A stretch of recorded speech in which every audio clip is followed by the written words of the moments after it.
Bismillahirrahmanirrahim. Assalamualaikum warahmatullahi wabarakatuh. Perkenalkan, nama saya Gani Febriani dengan NIM 2108955. Di sini saya akan mempresentasikan eksperimen listrik magnet dan gelombang dengan judul artikel pengukuran kecepatan cahaya di udara dengan menggunakan metode eksperimen.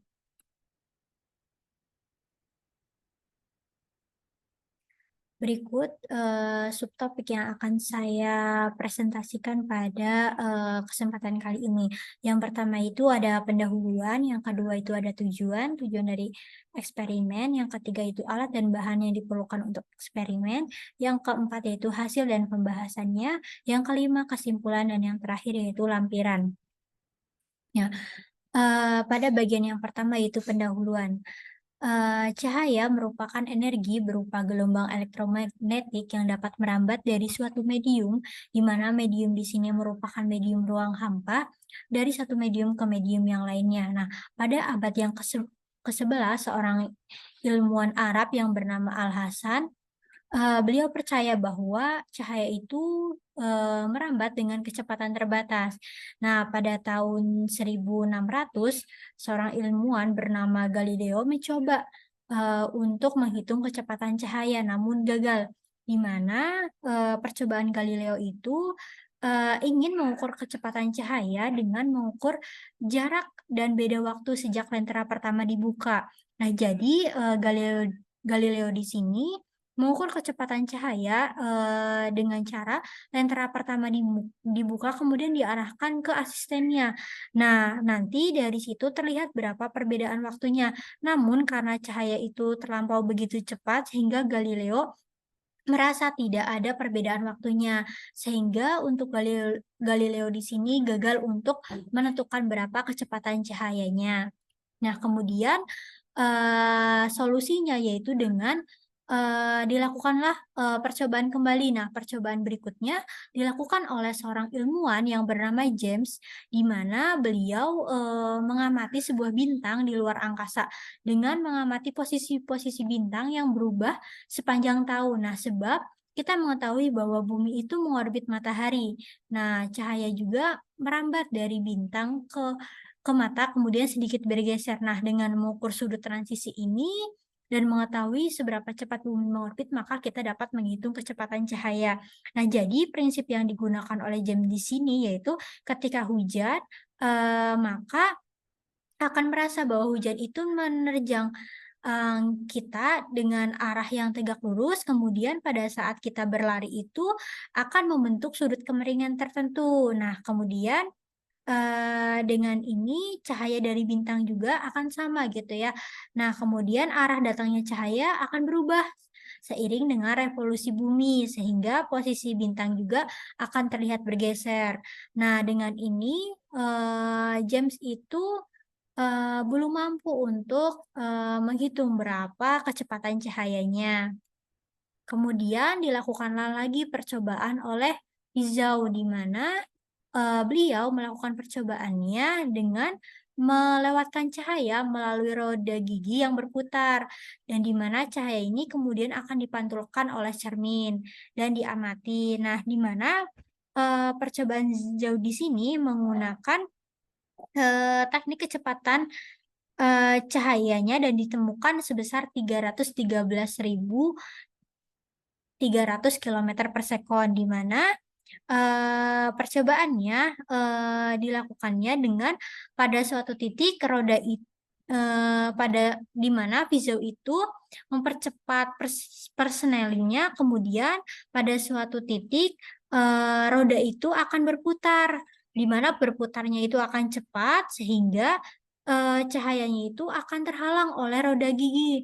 Nah, cahaya yang harus melewati celah tersebut sebelumnya dapat kembali dan diamati. Nah, dengan mengetahui kecepatan roda giginya pada saat berputar dan jarak antara roda gigi dan cermin, maka kecepatan cahaya di sini dapat dihitung. Nah, untuk Fizeau di sini yang telah saya sebutkan tadi menemukan berapa kecepatan cahayanya itu sebesar 313.300 km per second. Nah, kemudian untuk Berikut ada daftar ilmuwan yang mencoba untuk mengukur kecepatan cahaya dan, menemukan berapa besar dari kecepatan cahaya. Nah, pada tahun 1676, seorang ilmuwan yang bernama Olaus Riemer, dengan melalui metode Jupiter Satelit, beliau menghasilkan untuk kecepatan cahaya itu sebesar 214.000 kilometer per second. Nah, kemudian, dilakukan lagi percobaan pada tahun 1726 oleh seorang ilmuwan yang bernama James Bradley, melalui metode stellar aberration. Nah, dihasilkan untuk kecepatan cahaya itu 301.000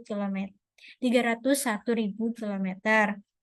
Nah, kemudian pada tahun 1849 oleh seorang ilmuwan yang bernama Artmat Fizeau, dengan menggunakan metode Toothed Wheel, beliau menghasilkan, kecepatan cahaya sebesar 315.000. Nah, kemudian pada tahun 1862 oleh seorang ilmuwan yang bernama Leon Foucault melalui metode rotating mirror, menghasilkan kecepatan cahaya sebesar 298.000. Nah, kemudian pada tahun 1879, oleh Albert Michelson melalui metode rotating mirror diperoleh hasil kecepatan cahaya itu sebesar 299.910.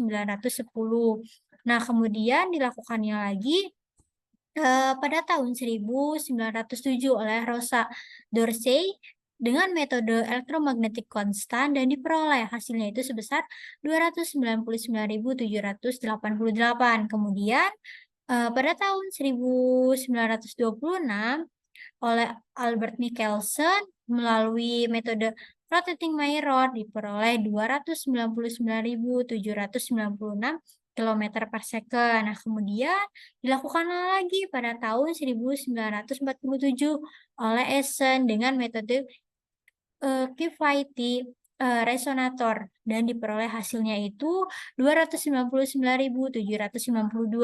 Nah, yang terakhir itu ada From gitu ya pada tahun 1958 dengan melalui metode radio interferometer dan diperoleh hasilnya itu sebesar 299.792,5, di mana hasil From ini dianggap paling akurat dalam jangka waktu yang lama. Nah, berikut ada skema percobaan untuk menghitung kecepatan cahaya yang saya lakukan di laboratorium fisika lanjut, di mana percobaannya itu mengukur kecepatan cahaya menggunakan sinar laser. Jadi berkas sinar laser yang berasal dari emitter kemudian diarahkan ke cermin pemantul dengan panjang lintasan L1. Nah, kemudian oleh cermin sinar tersebut dipantulkan ke receiver dengan panjang lintasan L2. Nah, ketika sinyal berkas laser itu dipancarkan, akan dideteksi oleh osiloskop melalui input 1 dan sinyal akan ditangkap oleh detektor atau receiver dan kemudian akan dideteksi oleh input yang kedua. Nah, jadi tujuan dari eksperimen kali ini yaitu mengukur kecepatan cahaya di udara yang dirumuskan dengan P sama dengan delta X per delta T, di mana P ini merupakan cepat rambat cahaya dengan satuan meter per second, kemudian ada delta X merupakan jarak lintasan cahaya, di mana jarak lintasan cahaya di sini yaitu penjumlahan dari L1 dan L2. Nah, L1 di sini merupakan jarak antara emitter eee dengan cerminnya, kemudian cermin dengan receiver-nya. Nah, kemudian delta T di sini merupakan perbedaan waktu atau delta T-nya. Nah, kemudian alat dan bahan yang diperlukan untuk melakukan percobaan kali ini yaitu yang pertama ada osiloskop. Nah, kemudian ada penggaris untuk menghitung berapa jaraknya, kemudian ada emitter sebagai sumber cahayanya yaitu menggunakan sinar laser HNE dan kemudian ada receiver yang akan menerima pantulan dari cermin. Nah, kemudian yang berikutnya itu adalah langkah percobaan. Langkah percobaannya itu yang pertama yaitu hubungkan emitter dan receiver pada osiloskop dan ground. Yang kedua yaitu hubungkan channel satu osiloskop dengan terminal keluaran pada emitter dan channel kedua dengan terminal keluaran pada receiver. Yang ketiga yaitu aktifkan osiloskop dan mulai alihkan sinyal laser pada cermin pemantul dengan tepat. Nah, yang keempat yaitu ukur panjang lintasan yang ditempuh sinar cahaya laser dengan menggunakan penggaris. Nah, kemudian kita beri nama L1 untuk panjang lintasan dari emitter ke cermin pemantul. Nah, kemudian untuk L2 itu untuk panjang lintasan dari cermin pemantul ke receiver. Nah, kemudian langkah yang terakhir itu aturlah posisi gelombang satu dengan gelombang yang kedua yang terbaca pada osiloskop agar berada pada sumbu horizontal yang sama sehingga kita dapat melihat berapa delta time-nya. Nah, berikut ada gambar skema dari percobaan mengukur kecepatan cahaya di udara, di mana ada osiloskop, kemudian detektor, ada laser, dan ada cerminnya. Nah, berikut ada hasil dan pembahasan yang ada hasil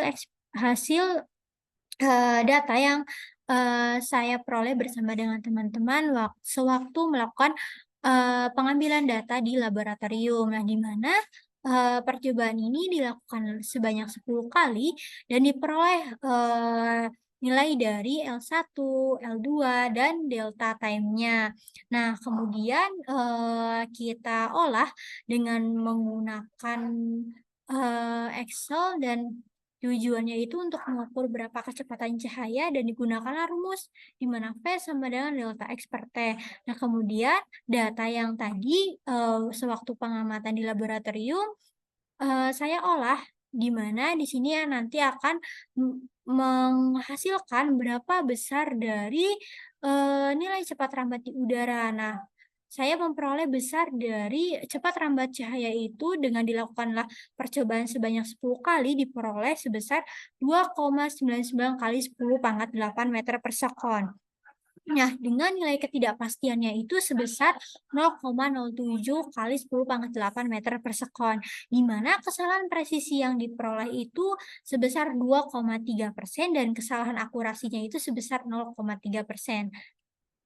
Nah, kemudian saya menggunakan 2 metode untuk untuk menghitung berapa kecepatan cahaya di udara. Yang pertama itu ada metode statistik, yang kedua itu ada metode grafik. Yang tadi saya sebutkan itu menggunakan metode statistik. Nah, di mana untuk metode grafik di sini diperoleh berapa nilai cepat rambat cahaya di udara dan diperoleh sebesar 3 kali 10 pangkat 8 meter per sekon dengan kesalahan presisi 0 dan kesalahan akurasi 0. Sehingga hasil data yang diperoleh itu sudah sama dengan literatur.